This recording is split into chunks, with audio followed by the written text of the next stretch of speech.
ரிஷிகேஷ் ஆசிரமத்தில் சமாதி அடைவதற்கு சில நாட்கள் முன்பாக சத்சங்கத்தில் சிறிது நேரம் சுவாமிஜி உரையாற்றிய போது, I leave the body but I leave myself to everybody, இந்த வாக்கியத்தை கூறியிருக்கிறார்கள். ஏற்கனவே திரு மணியன் அவர்கள் கூறியது போல, Swamiji is not away from us, he is within us. இந்த உணர்வு தான் அனைவருக்குமே இருக்கின்றது. சுவாமிஜி அவர்கள் அமெரிக்காவில் இருக்கிறார், வந்து விடுவார்கள். ஆனைக்கட்டி சென்றிருக்கிறார், வந்து விடுவார்கள். ரிஷிகேஷில் வகுப்பெடுக்க சென்றிருக்கிறார், வந்து விடுவார்கள். இப்படித்தான் பலருடைய மனதிலும் சுவாமிஜி வந்து விடுவார், சுவாமிஜி நம்முள்ளே இருக்கின்றார். ராமகிருஷ்ண மடத்தின் சென்னை கிளையின் மேலாளரும் ராமகிருஷ்ண விஜயம் பத்திரிகையின் முன்னாள் ஆசிரியரும் சுவாமி விமூர்த்தானந்தர் அவர்களை ஸ்ரத்தாஞ்சலியில் உரையாற்ற பணிவுடன் அழைக்கின்றேன். ஓம் ஸ்தாபகாய ச தர்மஸ்ய சர்வதர்மஸ்வரூபிணே அவதார வரிஷ்டாய ராமகிருஷ்ணாய தே நமः. யதாக்னேர்தாஹிகா சக்திஹி ராமகிருஷ்ணே ஸ்திதா ஹியா சர்வவித்யா ஸ்வரூபாம் தாம் சாரதாம் பிரணமாம்யஹம். நமஸ்ரீ யதிராஜாய விவேகானந்தசூரயே சச்சித் சுகஸ்வரூபாய சுவாமினே தாபஹாரினே.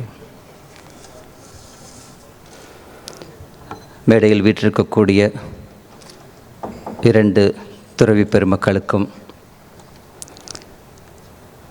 ஹிந்து தர்மத்தை காப்பதற்காக கங்கணம் கட்டிக்கொண்டு அமர்ந்திருக்கக்கூடிய அனைத்து பெரியோர்களுக்கும், இங்கு திரளாக கூடியிருக்கக்கூடிய அன்பர்களுக்கும் பக்தர்களுக்கும், மிக மிக முக்கியமாக இங்கு நம்மிடையே தோன்றா துணையாக வீற்றிருக்கக்கூடிய தவத்திரு தயானந்த சரஸ்வதி மகாராஜ் அவர்களுக்கு வணக்கத்தை தெரிவித்துக் கொள்கிறேன். இந்த ஸ்ரத்தாஞ்சலி தமிழ்நாடு முழுவதும் அல்ல, இந்தியா முழுவதும் பல இடங்களில் கொண்டாடி வருகிறோம். உண்மையில் கொண்டாடித்தான் வருகிறோம். ஏனென்றால் கொண்டாட்டம் என்பது நமக்கு கேளிக்கை மட்டுமல்ல, நினைவுபடுத்துவது. அவர் எப்படி வாழ்ந்தாரோ அந்த அடியொற்றி வாழ முடியுமா, வாழ வேண்டும் என்ற ஒரு கங்கணம் கட்டுவதற்கான ஒரு அறிகுறி தான் இந்த கொண்டாட்டங்கள் எல்லாம். நான் நினைத்து பார்க்கிறேன், 35 வருடத்திற்கு முன்பு நான் முதலில் சந்தித்த துறவி தவத்திரு சுவாமிகள் தான். அந்த சிறு வயதில் ஒன்றுமே தெரியாது, தத்துவம் தெரியாது, எதுவுமே தெரியாது. ஆனால் சிரிக்க சிரிக்க பேசுவார், சில இடங்கள் ரொம்ப சீரியஸாக பேசுவார். அவர் சொன்ன நகைச்சுவைகள் இப்போதும் ஞாபகத்தில் இருக்கின்றன. 5 வருடத்திற்கு முன்பு சென்னை ராமகிருஷ்ண மடத்திற்கு அவர் வந்திருந்தார். ஜஸ்ட் லைக் தட் வந்தார், திடீரென்று வந்தார்.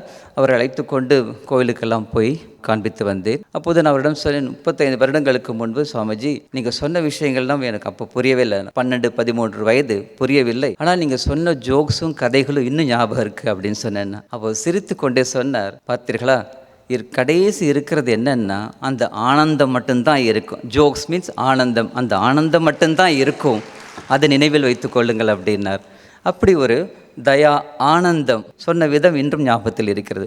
35 வருடத்திற்கு பிறகு நடந்த ஒரு சம்பவம். அது ஒரு அருமையான ஒரு வாழ்க்கை. விவேகானந்தரை மீண்டும் நினைவு ஊட்டும் ஒரு வாழ்க்கை சுவாமிகளுடையது. சாதன சதுஷ்டயம், சதுர்வித புருஷார்த்தம் போன்று அவருடைய வாழ்க்கையிலிருந்து எங்களை கவர்ந்த விஷயங்கள், எங்களுக்கு பிடித்த விஷயங்கள், ஒரு 4 விஷயங்களை உங்களுடன் பகிர்ந்து கொள்ளலாம் என்று நினைக்கிறேன். அவர் எப்படி இருந்தார், ஒரு அத்வைத வேதாந்தி எப்படி இருப்பார், அப்படி இருந்தார். அவர் எப்படி இருந்தாருங்கிறதுக்கு ஒரு சம்பவம் ஞாபகத்திற்கு வருகிறது. ரமண ஆசிரமத்தில் ரமண மகரிஷி சமைத்து கொண்டிருக்கிறார். அவருக்கு இந்த சமையல் என்றால் ரொம்ப பிடிக்கும். மிகச்சிறந்த மகான்கள் நன்றாக சமைப்பார்கள். சுவாமி விவேகானந்தர் நன்றாக சமைத்திருக்கிறார். எனக்கு தெரியாது, தயானந்த சரஸ்வதி சமைக்க தெரியுமோ தெரியாது எனக்கு. யாரெல்லாம் சமயத்தில் ஊறி இருக்கிறார்கள் அவர்களுக்கு சமையல் தெரியும். அப்படி ரமண மகர்ஷி கத்திரிக்காய் நறுக்கி கொண்டிருக்கிறார். கூடவே ஒரு சீடரும் நறுக்கி கொண்டிருக்கிறார். உங்களுக்கெல்லாம் கத்திரிக்காய் தெரியும். நான் சொல்கிறது நாட்டு கத்திரிக்காய். இங்கே நீங்கள் ரிலையன்ஸில் வாங்குற பெரிய கத்திரிக்காய் இல்லை, சின்ன கத்திரிக்காய். அதில் மேலே ஒரு காம்பு இருக்கும், காம்புக்கு பிறகு ஒரு கொடை மாதிரி இருக்கும், பிறகு சதைப்பகுதி. இந்த சீடர் என்ன செய்கிறார், அந்த காம்பு அந்த கொடை மாதிரி இருக்கக்கூடியது அதை வெட்டி வெட்டி தள்ளி விடுகிறார். இந்த பக்கம் சதைப்பகுதி மட்டும் அது சமையலுக்கு அனுப்புகிறார். மகரிஷி தரி பார்க்கிறார், ஓய் என்ன செய்கிறீர் அப்படின்னு. இல்லை காம்பை வெட்டுறாது, நீ காம்பை வெட்டலை சதையை கூட வெட்டுற அப்படிங்கிறார். அப்போது அது கொண்டு வா அப்படிங்கிறார். இவ்வளோ கொண்டு வந்திருக்கார். அதையெல்லாம் கொண்டு வந்து அவர் என்ன செய்கிறார், அதை மட்டுமே சதைப்பகுதியை சாம்பார் வைத்து விட்டார், இதை மட்டுமே எடுத்து ஒரு குழம்பு வைக்கிறார். உடனே சீடர் சொல்லிவிடுகிறார், குரு, அதாவது மகரிஷியோட கைப்பட்டாலும் எல்லாமே அருமையாக இருக்கும், நிறுத்தும் போய் மகரிஷி கைப்பட வேண்டியதில்லை, யார் ஒழுங்காக அதை செய்கிறார்களோ அவருடைய கைப்பட்டால் சுவைக்கத்தான் செய்யும் அப்படின்னு சொல்லிட்டு அப்படி பார்க்குறார். அந்த வேஸ்டானதையும் பார்க்குறார், பயனுடையதையும் பார்க்குறார். சொல்லிட்டு ஒரு அற்புதமான ஒரு வேதாந்த வசனத்தை சொல்கிறார். இதை பாரு, இந்த பிரபஞ்சத்தில் உள்ள ஒவ்வொரு தூசியையும் நாம் பயன்படுத்த தெரிந்திருக்க வேண்டும். அதே சமயம் இந்த மொத்த பிரபஞ்சத்தையும் ஒரு தூசியாக தூக்கி போட்டு போகவும் தெரிந்திருக்க வேண்டும். என்ன ஒரு அற்புதமான ஒரு அத்வைத வேதாந்த! இதுதான் விவேகானந்தர் சொன்னது ப்ராக்டிக்கல் வேதாந்தா. ஒவ்வொன்றையும் மதிக்கணும், ஒவ்வொன்றையும். ஏனென்றால் நான் கேள்விப்பட்டிருக்கிறேன் தயானந்த சரஸ்வதி சுவாமிகளிடம், அவருக்கு பிடித்த ஒரு ஆங்கில வார்த்தை என்ன தெரியுமா? நிறைய பேருக்கு பிடித்த வார்த்தைன்னா தேங்க்ஸ், ஹலோ, அப்படி தான் சொல்லுவாங்க. ஆனால் சுவாமிகளுக்கு பிடித்த வார்த்தை என்ன தெரியுமா? அகாமடேட். எல்லாரையும் ஏற்றுக்கொள், எல்லாவற்றையும் ஏற்றுக்கொள், எல்லாருக்கும் இடம் கொடு அப்படின்னு. ஒவ்வொரு தூசியையும் பயன்படுத்த தெரிந்திருக்க வேண்டும். அது அத்வைத வேதாந்தி. அந்த அத்வைத வேதாந்தியாக அவர் திகழ்ந்தார். இது முதல் விஷயம். தூக்கி போட்டு போகவும் தெரிந்திருக்க வேண்டும். இப்போது நம்முடைய ஸ்ரீஹரி சொன்னார் இல்லையா, I live my body but I live. இந்த வார்த்தை எனக்கு எதை தெரியுமா நினைவுபடுத்துகிறது? சுவாமி விவேகானந்தர் 1902 ஜூலை 4 மகாசமாதி அடைகிறார். அடைந்தது வேலூர் மடத்தில், வங்காளத்தில். இங்கு சென்னையில் இருந்த சசி மகாராஜ் என்ற அந்த சுவாமிஜிக்கு சக சீடர் அவரிடம் சொல்கிறார், சசி, இந்த உடலை நான் உமிழ்ந்து விட்டேன், ஐ ஸ்பேட் அவுட் மை பாடி அப்படி என்று ஒரு சிம்ம குரலாக அவருக்கு ஒலிக்கிறது. என்னவென்றால், உடலை கடந்த ஒரு வாழ்க்கைக்கு அவர்கள் தயாராகி விட்டார்கள். இதை நாம் நினைவில் கொள்ள வேண்டும். இது அத்வைத வேதாந்தியாக அவர் எவ்வாறு திகழ்ந்தார் என்பதை உங்களுக்கு நான் சொல்லி தெரிய வேண்டியதில்லை. இருந்தாலும் ஆதாரபூர்வமான ஒரு அத்வைத வேதாந்தியாக அவர் இருந்தார். இது மிக முக்கியமான ஒரு விஷயம். ரெண்டாவது, நிறைய பேர் வேதாந்தியாக இருப்பார்கள், ஆனால் விவகாரம் தெரியாது, விவகாரத்தில் எப்படி இருக்க வேண்டும் என்று தெரியாது. ஆனால் சுவாமிகள் அதையும் செய்தார். சிறந்த ஆச்சாரியராக இருந்தார், சிறந்த குருவாக இருந்தார். எப்படி இருந்தார்? சாஸ்திரஜம். நிறைய பேருக்கு சாஸ்திரம் தெரியும், சம்பிரதாயம் தெரியும், ஆனால் சமுதாயம் தெரியாது. சுவாமிகளுக்கு இரண்டும் தெரிந்திருந்தது. நம்முடைய சுவாமிகள் சொன்னார் இல்லையா, மௌனகுரு சுவாமிகள் சொன்னார், 2 இது சித்தாந்தம் வேதாந்தம், 2 ஒரு ட்ரெயின் போகணும் அப்படின்னு 2மே இருக்கணும். அதே ட்ரெயின் தான் நானும் உதாரணம் சொல்கிறேன். இங்கே என்னவென்றால், சாஸ்திரம் சமுதாயம், இந்த இரண்டிலும் பயணம் செய்த, இந்த இரண்டையும் தண்டவாளங்களாக வைத்து கொண்டு அவருடைய வாழ்க்கையினும் புகைவண்டு மிக அருமையாக சென்றது. இது 2வது முக்கியமான விஷயம். இதில் சொல்ல வேண்டிய ஒரு முக்கியமான ஒரு விஷயம் இருக்கிறது. அவர் யாருக்கெல்லாம் சொல்லிக் கொடுத்தார்? யார் அபிமானிகளோ, ஹிந்து மத அபிமானிகளோ, ஹிந்து சாஸ்திரங்களை ஏற்றுக்கொண்டவர்களோ, அவர்களுக்கெல்லாம் தனது கருணையால் சொல்லிக் கொடுத்தார். ஒரு சிறு கேள்வி கேட்டால் கூட போரும், அள்ளி கொடுக்கக்கூடிய ஆன்மீக வள்ளலாக இருந்தார். 1. 2வது, யாரெல்லாம் நம்முடைய சாஸ்திர சம்பிரதாயங்களை ஏளனம் செய்தார்களோ, எதிர்த்தார்களோ, பரிகசித்தார்களோ, இங்கு இருந்து கொண்டு இதில் ஒரு கன்விக்ஷன் இல்லாமல் இருந்தார்களோ, அவர்களுக்கு சண்டமாதிரமாக அவர் விளங்கினார் என்பதை பார்க்கிறோம். ஸ்ரீ வித்யாரண்யர், அவரை பற்றி சொல்லும்போது ஒரு அருமையான ஒரு ஸ்லோகம் இருக்கிறது. வித்யாரண்யர் எப்படிப்பட்ட அருமையான குரு தெரியுமா? பெரிய ஆச்சாரியர். அந்த குரு என்ன செய்வாரா, அவருடைய பிரபாவம், அவருடைய மகிமை பிரம்மாவின் மகிமையை விட மிகச்சிறந்தது. எப்படி பிரம்மாவின் மகிமை எப்படி இருக்கும்னா, அவர் ஒருவரை ஊமையாக படைக்க வேண்டுமென்றால் ஊமையாகத்தான் படைக்க முடியும். ஒரு பெரிய பண்டிதராக படைக்க வேண்டுமென்றால் பிரம்மா என்ன செய்வார்? பண்டிதராக மட்டும்தான் படைப்பார். ஆனால் ஸ்ரீ வித்யாரண்யருடைய குரு சக்தி எப்படி இருந்தது என்றால், ஊமையை பண்டிதராக்க முடியும். பண்டிதர்களை, அதாவது வெறும் சாஸ்திர சக்கைகளை மட்டுமே பிடித்து கொண்டு அலையக்கூடிய பண்டிதர்களை தர்க்கவாதத்தினால் அவர்களை ஊமையாக்க முடியும். ஊமைகளை, ஒன்றுமே தெரியாது சாதாரண மனிதர்களை எல்லாம் பண்டிதர்களாக்க முடியும். எப்படி என்றால், அவருடைய உபதேசிக்கும் குரு சக்தியால் என்று ஒரு அருமையான ஒரு ஸ்லோகம் சொல்கிறது. வாசாலம் குருதே மூக்கம், மூக்கம் வாசால புங்கவம், வித்யாரண்ய குரோஸ்சித்திரம் சரித்தம் சதுரானநாத். அப்படி வித்யாரண்யருடைய ஒரு மகிமை அப்படி இருக்கிறது. நம்முடைய சுவாமிகளுக்கும் இந்த ஸ்லோகம் அப்படியே பொருந்தும்.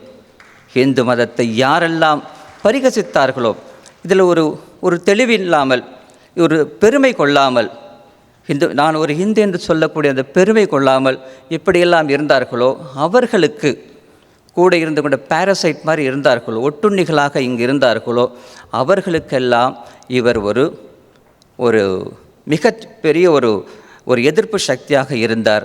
அதே போன்று யாரெல்லாம் வந்தார்களோ அவர்களெல்லாம் அக்காமடேட் செஞ்சார்.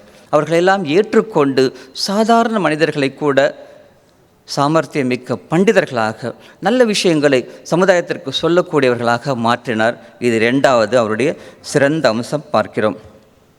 உங்களுக்கு எல்லாருக்கும் தெரிந்த விஷயம்தான் தர்மரக்ஷண சமிதி மூலமாக அவர் எப்படியெல்லாம் காரியங்களை செய்தார். இதெல்லாம் சொல்ல வேண்டியதில்லை, உங்களுக்கு தெரிந்த விஷயம். எப்படி என்றால் அந்த குரு சக்தி மூலமாக அவர் செய்தார். இது 2வது. 3வது, இந்து மதத்தில் உள்ள பல்வேறு சம்பிரதாயங்களை இணைத்ததில் மிகப்பெரிய பங்களிப்பு அவருக்கு உண்டு. இந்த பங்களிப்பு எப்படி என்றால், குருஜி கோல்வல்கர், ஆர்எஸ்னுடைய 2ஆம் தலைவர் குருஜி கோல்வல்கர்னு சொல்லும்போது நினைவுக்கு வருகிறது, அவர் திரு சுவாமி அக்கண்டானந்தருடைய சீடர். அந்த அக்கண்டானந்தருடைய 150வது பிறந்த ஆண்டு நாளை. அவரை இன்று நினைவு கூறுவதில் பெருமையாக இருக்கிறது.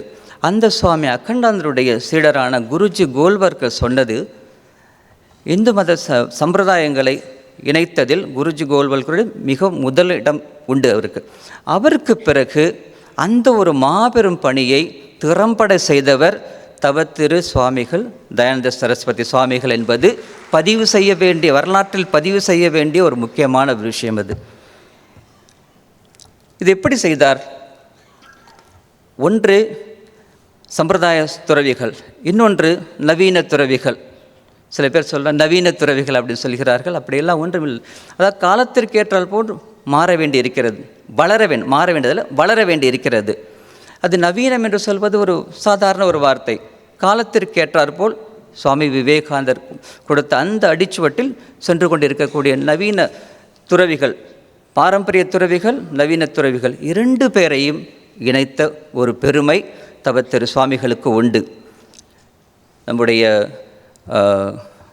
அனுராதா ஸ்ரீராம் அவர்கள் பாடியது போன்று குரு சேவாம் அப்படின்னு சொன்னார். அதாவது சேவை செய் அப்படின்னு. சம்பிரதாயம் என்ன சொன்னது? குரு சேவாம். குருவினுடைய சேவையின் மூலமாக நீ மேன்மேலும் ஆன்மீகத்தில் முன்னேறுவாய் என்ற ஒரு ஃபோக்கஸை இப்போது இந்த காலத்திற்கு தகுந்தார் போன்று குரு சேவாம், குரு என்றால் சேவை செய், குரு சேவாம் இந்த 2ஐயும் இணைத்த ஒரு அற்புதமான ஒரு மாமனிதர் தவத்திரு சுவாமிகள். இது 3வது முக்கியமான கருத்து. 4வது, துறவிகள் என்றாலே மரணத்தை நேசிப்பவர்கள் என்று பெயர். மரணத்தை நேசிப்பவர்கள், அதுக்காக மரணத்தை அதனால்தான் சுடுகாட்டில் போய் தியானம் செய்பவர்கள். அப்படிப்பட்ட அந்த மரணத்தை தவத்திரு சுவாமிகள் எப்படி எதிர்கொண்டார்? காலா எந்த அருகில் வாடா பாரதியார் பாடினார் இல்லையா? அதே மாதிரி கடைசி அந்த ஒரு மாத காலம் டயாலிசிஸ் நின்ற பிறகு, அதாவது நிறுத்திய பிறகு அவர் எப்படி இருந்தார்? உங்களுக்கு நிறைய பேர் பார்த்துருப்பீங்க. அந்த யூடியூப்பில் அவர் கடைசி அந்த விஷ்ணு சஹஸ்ரநாமம் சொல்லும் போது ஸ்மரணை இருக்காது. பலருக்கு கடைசி காலத்தில் சரியான ஸ்மரணம் இருக்காது. ஆனால் இந்த சுவாமிஜியால் சரியாக சொல்லக்கூட முடியவில்லை. இருந்தாலும் யாரோ ஒரு அன்பர், ஒரு மருத்துவராக இருக்க வேண்டும் அவர், அப்படி சொல்லும்போது, அந்த ஸ்லோகங்களை சொல்லும்போது அவர் சொல்லக்கூடிய இந்த ஆஹா, கவனிச்சிருக்கீங்களா? எத்தனை பேர் கவனிச்சிங்க? அது இந்த ஆஹா அப்படின்னு சொல்கிறது, அப்படிம்பார். அந்த வியப்பு காலனை வென்ற வியப்பு. ஸ்ரீராமகிருஷ்ணனுடைய சிஷ்யர் சுவாமி சிவானந்தர் சொல்வார், சிவானந்தர் அப்படின்னு எங்களுடைய மடத்தின் 2வது தலைவர், பொது தலைவர், அவர் சொல்வார், you may do any number of spiritual practices but you should know how to die. நீ என்ன வேணாலும் ஜபம் செய்யலாம், தியானம் செய்யலாம், சாஸ்திரம் பேசலாம், பேச வைக்கலாம், பேசியதை கேட்கலாம், மனனம், சிரவணம் என்ன வேணாலும் செய்யலாம். ஆனால் உன்னுடைய உடலை நீ எப்படி விடுகிறாயோ அதில் தான் உன்னுடைய ஆன்மீக சாமர்த்தியம் இருக்கிறது என்கிறார். அந்த வகையில் பார்த்தோம் என்றால் ஏற்கனவே சொன்னது போல் ஐ ஸ்பேட் அவுட் மை பாடி சுவாமி விவேகானந்தர் சொன்னார். அதே போன்று தான் இங்கு தயானந்த சரஸ்வதி சுவாமிகளும் கூட கடைசியில் அவர் அந்த மரணத்தை எதிர்கொண்ட விதம் ஒரு மாபெரும் வீரனின் விதம், இதையும் நாம் பார்க்கிறோம். அப்படி இந்த 4 அம்சங்களையும் பார்க்கும்போது அவர் ஒரு சிறந்த அத்வைத வேதாந்தியாக இருந்தார். 2வது மனித நேயவாதியாக இருந்தார். மனிதத்துவத்தை, அதாவது மனித தன்மையை எந்த மதம் பிரச்சாரம் செய்கிறதோ அதுதான் மதம், அதான் மதம். பாக்கி எல்லாமே யானைக்கு பிடிக்கக்கூடிய மதம். அந்த வித்தியாசத்தை சுவாமிகள் காட்டி கொடுத்தார். 3வது இந்து மத பிரிவுகளை இணைத்ததில் அவருடைய பங்கு மிக மிக முக்கியமானது. அதற்காக எந்த ஆசிரமத்திற்கும் போவதற்கு தயாராக இருந்தார். வெளிமலை சைத்தன்ய சுவாமி ஒரு முறை சொன்னார், தயானந்த சரஸ்வதி சுவாமிகள் ஏதோ ஒரு குக்கிராமத்தில் இருக்கக்கூடிய ஒரு சாதாரண ஒரு ஆசிரமத்திற்கு போகிறார். அங்கு போய் அந்த துறவிக்கு இவருடைய அருமை தெரியவே இல்லை. கிட்டத்தட்ட அரை மணி நேரம் காத்திருக்கிறார். சொல்ல வேண்டிய இடத்தில் சொல்லி அனுப்பியிருந்தால் அவரே ஓடி வந்திருப்பார். ஆனால் இவர் ஓடி போகிறார். இது என்ன? அது குரு சக்தி. எப்படியாவது இந்து மதத்தை இணைத்து விட வேண்டும் என்ற கங்கணம். 4வது மரணத்தை வென்ற ஒரு மனிதராக இருந்தார். இதெல்லாம் வைத்து பார்க்கும்போது நேற்று வரை, அதாவது அவருடைய உடல் இருந்தவரை அவர் உடலில் கட்டுப்பட்டிருந்த அந்த வாழ்க்கையில் இருந்தார். அப்படி கட்டுப்பட்டு இருந்தாலும் எப்படி இருந்தார்? தயா ஆனந்தமாக இருந்தார். இப்போது அந்த உடல் மறைந்த பிறகு இவர் எப்படி இருக்கிறார் என்று, தயா ஆனந்தம் அல்ல, தயா அனந்தம், இன்ஃபினிட்டி, எல்லா இடத்திலும் நீக்கமற நிறைந்திருக்கிறார். அப்படிப்பட்ட அந்த அருமையான ஒரு துறவிக்கு, அருமையான ஒரு மனிதநேயவாதிக்கு, அருமையான ஒரு பாரதியனுக்கு, அருமையான ஒரு ஹிந்துவுக்கு, அருமையான ஒரு துறவிக்கு, எங்களுக்கே இருக்கக்கூடிய ஒரு கம்பீரம், அந்த துறவிக்கு எங்களுடைய நாம் எல்லோரும் சேர்ந்து கொண்டு அவர் விட்டு சென்ற அந்த ஸ்பிரிட் நாம் ஒவ்வொரு இடத்திலும் புகுந்து வேலை செய்ய வேண்டும் என்று நாம் அனைவரும் பிரார்த்தனை செய்து கொள்வோம். நன்றி, வணக்கம்.